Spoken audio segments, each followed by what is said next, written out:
Garkogurashi, aka School Live. Okay, stop everything.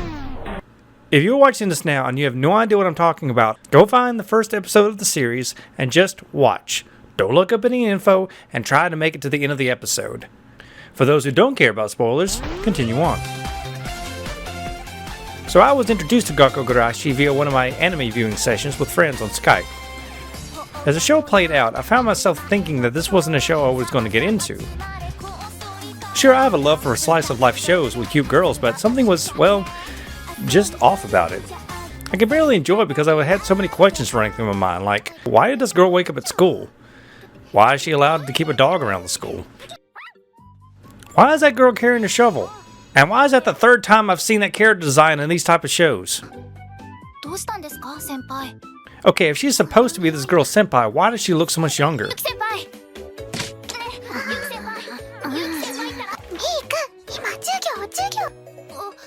Why does that girl seem so oblivious to the students? And, why are those desks set up to block the hallway? And why is there a grave marker here? And wait, she's returned to class this late and the teacher isn't calling her out for playing hooky? Why? And why does that girl look so worried? And why is that crack there? And why are the windows broken? And what? At the 20-minute mark, suddenly all my lack of interest was completely shattered with one of the most mind-bending episode 1 plot twists I have ever seen. Yep, turns out almost everything we saw before was all in this girl's post-traumatic stress delusions. Turns out this isn't just any slice of life show. This is a slice of life show about the zombie apocalypse. Can we take a moment and just appreciate how ingenious this idea is? I mean, think about it. What two genres are possibly the most oversaturated right now? Zombies and cute girls doing cute things. This show has basically breathed a new kind of life into both genres. You can have your cutesy slice of life show with the addition of having an overbearing reality of a world gone mad that you have to try hard not to think about. At the same time, you're getting something these depressing post-apocalyptic shows need, a sense of lightheartedness. I mean, in downtimes, what is needed more than the ability to laugh and be silly? And if you're wondering just how well the show balances it all, it does it very well. Get your bits of moe flair as well as your hard-hitting emotional scenes that barely let up. Garkogurashi, or School Live, is one of those most refreshing ideas in anime in recent years and will not only warm your heart but chill you to the bone as well.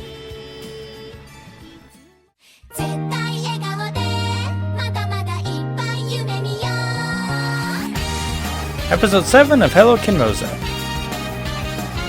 Back in 2013, I checked out this cute slice of life show called Kinmoza, or Kiniro Mosaic. Okay, seriously, why do some anime have two names like this? I mean, it gets real confusing when you're trying to talk about it on Twitter. Seriously, folks, stop this. Anywho, as watching the show through an entire season, I felt it was cute and enjoyable, but not really that special. That was until the last episode where we were treated to the most random yet most epic musical sequence ever.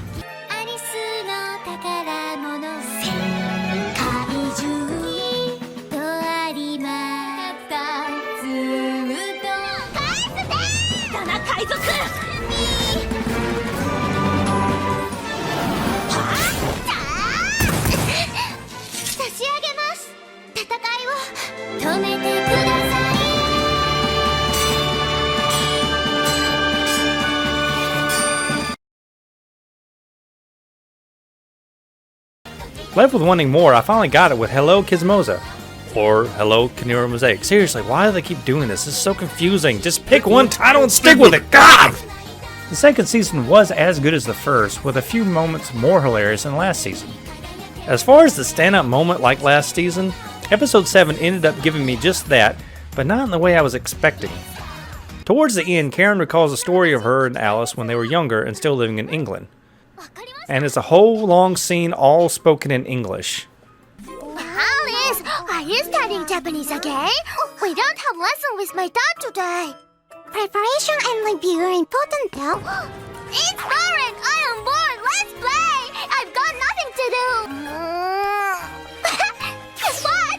My dad has a fun Japanese game! I will get it! After getting lost in her studies, Alice realizes that Karen is missing. Huh? Karen? She stormed out a while ago. She hasn't been here since then. Oh. Wait! Where are you off to?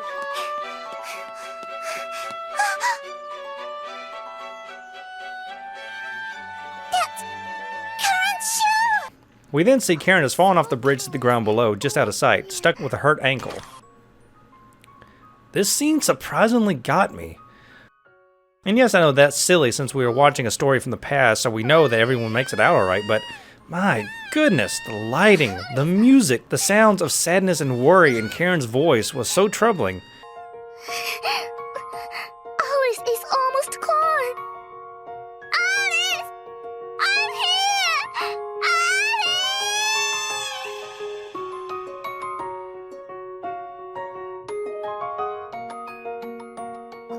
What should I do? What should I do?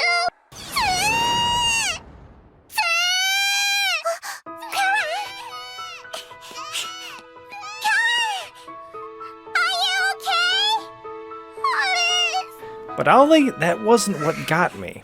What got me was this line. Alice, thank you for searching for me. Oh my god, that is the saddest line read I have ever heard. And can we just take the time to appreciate just how not only these Japanese voice actors did an entire scene in near perfect English, but also did an amazing acting at the same time? Hello, Kid Moza. Thank you for searching for Who knew this show could make you cry? Why not? That's what friends are for. While most attribute Kill la Kill to introducing them to the animation company known as Studio Trigger, for me, it was Little Witch Academia, which first premiered in Anime Miari back in 2013.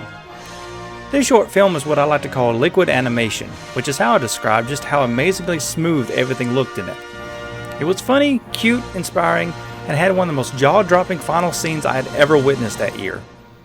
After watching, I quickly looked up more info. I learned that a Kickstarter had been made for the second short, and it was highly successful, ending with an astounding $625,518 of its $1,500,000 goal. All I had to do from then on was just wait. Then finally, in 2015, we got the next Little Witch Academia short.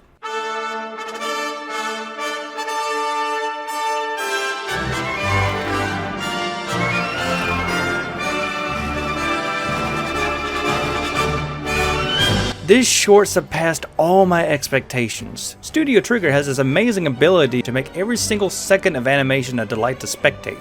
And not just the well-crafted scenes, but the lesser moments as well. I don't remember the last time I've seen what some people would call these animation cheats look so spectacular. But what makes the Enchanted Parade so, well, enchanted, was the characters. Each one shines with personality and heart-touching moments that are very relatable. Not to mention a final sequence that surpassed the first short on an astounding level. I mean, I don't think I've seen a moment in animation which I was cheering along just as hard as the characters were. Even Queen Bee herself couldn't contain her enthusiasm. Cute. Little Witch Academia, The Enchanted Parade was well deserving of using the word enchanted in its title. And speaking of magical things... Oh, TV Disney. How you've won me over these last few years. It started with Phineas and Ferb, which had my interest, then Gravity Falls pulled me in, and you better believe that pun was intended. But you won my heart with a magical girl show that is anything but typical. Star vs. the Forces of Evil follows the tale of Star Butterfly, who is a magical princess from another dimension. Yeah, what she said. Star's been a handful for her parents back in the magical land of Muni, so they've kicked her out of her dimension where she has to live now with Marco, the safe kid. You wear a helmet in the gym shower one time and you're labeled for life! The show follows these two as they battle forces after her magical scepter, all while some of the best visual gags happen around them. I swear, the comedy in this show is just random, but in all the right ways.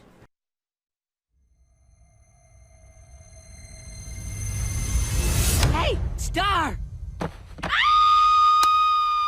I thought you liked clowns, sorry. Could you stop yelling?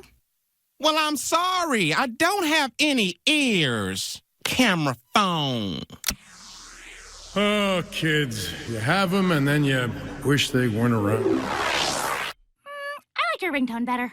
Space unicorn, soaring through the stars. So cute. It's supposed to be ironic. What does this remind you of? A fat porcupine. Now, what about... Oh, wait, hold on, this is a mistake. That reminds me of my overbearing mother suffocating me with all the duties of becoming a queen for the rest of my life. And sometimes questionable ways. This prisoner was disobedient. He looks delicious. With amazing animation and comedy gold, Star vs. the Forces of Evil guarantees you're gonna have a good time!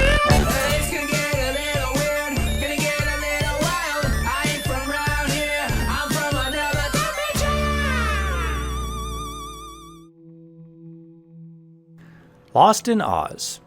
So here's one that almost fell under my radar. Honestly, I only looked into this show because the look of it reminded me of a Lakey design you would find in things like Coraline or Paranorman.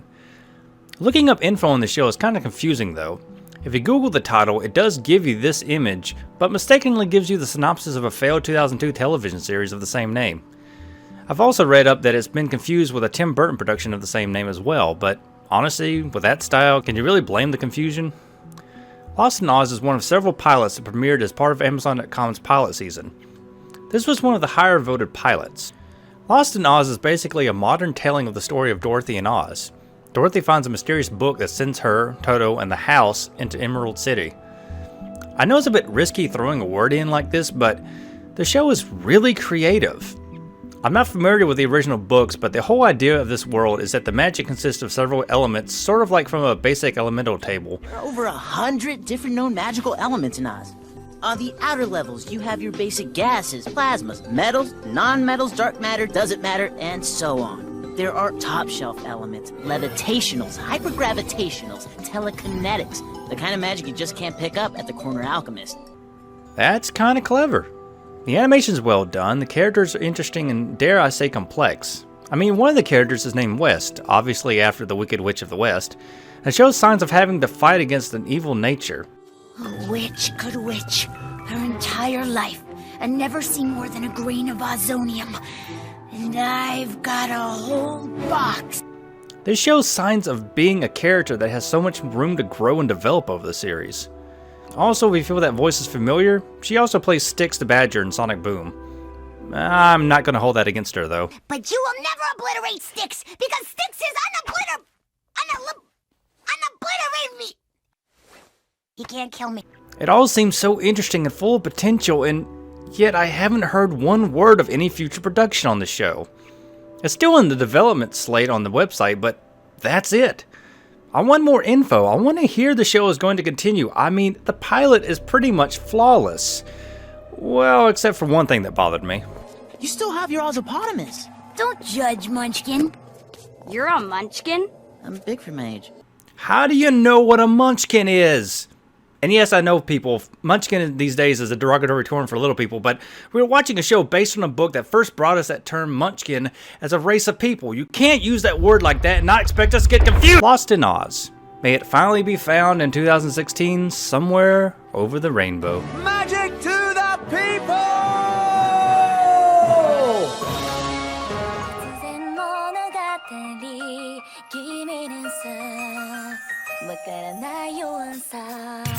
Orimonogatari, aka My Love Story. Now when it comes to the romance shoujo anime genre, I'm basically a beginner. Which is understandable being that I'm no longer a teenager and, well, was never a girl. That being said, I'm beginning to learn just how great this genre can really be. I first noticed this with His and Her Circumstances, and my respect for the genre was solidified when seeing Kimi ni Todoke for the first time, which I've claimed to be one of my favorite anime of all time. My Love Story comes really close to being just that for me. The story follows Takio Goda, one mountain of a young man which seems to have some type of lip injections? I don't know. Takio has no luck with ladies, and his stature makes him awfully intimidating. He lives next door to his best childhood friend Makoto Sonakawa, who is blessed with the looks that gets him all the girls, yet is always single himself as well. One day Takio and Makoto notice a girl being harassed by a groper. Takio takes action and meets one striking young girl named Riko Yamato.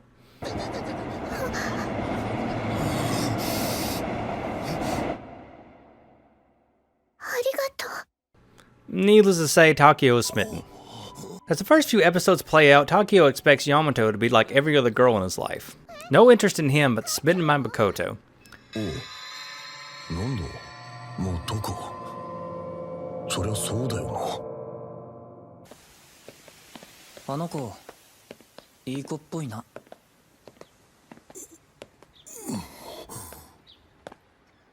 スナが女を褒めるの初めて聞いたそんなにスナのことが好きなんだな Determined to be a good friend, Tokyo makes it his goal to get the two together. よし決めた俺が応援してやるからな Only for Takeo and Yamato to end up together. 好きです初めて会った時からです好きです初めて会った時からです And before anyone starts yelling spoilers, of course this was going to happen.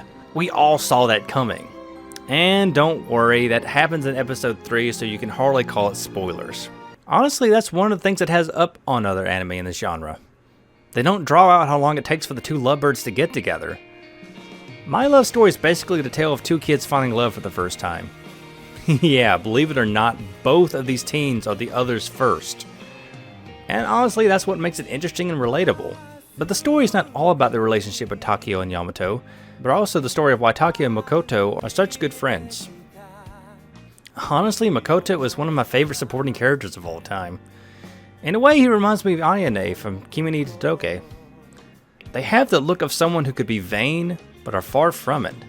Quiet, caring, and way more observant than they let on. いい子がいるかもしれないぞヤマトの友達だみんないい子に決まってる竹雄いい子の友達がみんないい子とは限んねえよいい子だから友達やれてるって場合もあるよ I won't spoil it for you guys, but let me just say that when he finally explains why he's always turned girls down, it's not only respectable, but downright chivalrous.